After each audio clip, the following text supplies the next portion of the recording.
Les béatitudes sont les 8 bénédictions prononcées par Jésus au début du sermon sur la montagne, Matthieu 5, 3, 12. Chacune commençant par « heureux ». Leur nombre exact est débattu. Certains parlent de 7, 9 ou 10, mais 8 semble être le chiffre le plus probable. Les versets 10, 12 de Matthieu 5 en forment une seule. Le mot grec traduit par « heureux » signifie aussi « bienheureux » ou littéralement « béni ». Dans le sermon sur la montagne, Jésus emploie ce terme en référence à bien plus qu'un bonheur superficiel.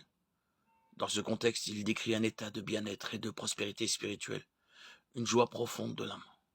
Ceux qui sont concernés par le premier aspect d'une béatitude, les pauvres, ceux qui pleurent, les doux, ceux qui ont faim et soif de justice, les bons, ceux qui ont le cœur pur, ceux qui procurent la paix et ceux qui sont persécutés, en expérimenteront aussi le deuxième aspect, le royaume des cieux, la consolation. Ils hériteront de la terre, seront rassasiés. On aura de la bonté pour eux. Ils verront Dieu, ils seront appelés fils de Dieu. Le royaume des cieux leur appartient. Les bénis ont part au salut et entrent dans le royaume de Dieu. Ils vivent un avant-goût du ciel. Une autre traduction possible du début de chaque béatitude serait « Oh, quel bonheur que celui d'être bienheureux ». Les béatitudes décrivent le disciple idéal et ses récompenses présentes et futures.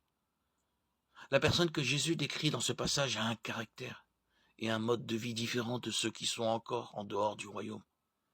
On retrouve aussi des béatitudes en tant que forme littéraire dans l'Ancien Testament, particulièrement dans les psaumes 1, 34, 8, 128, 1, ainsi que dans le Nouveau Testament, Jean 20, 29, Jacques 1, 12, Apocalypse 14, 13.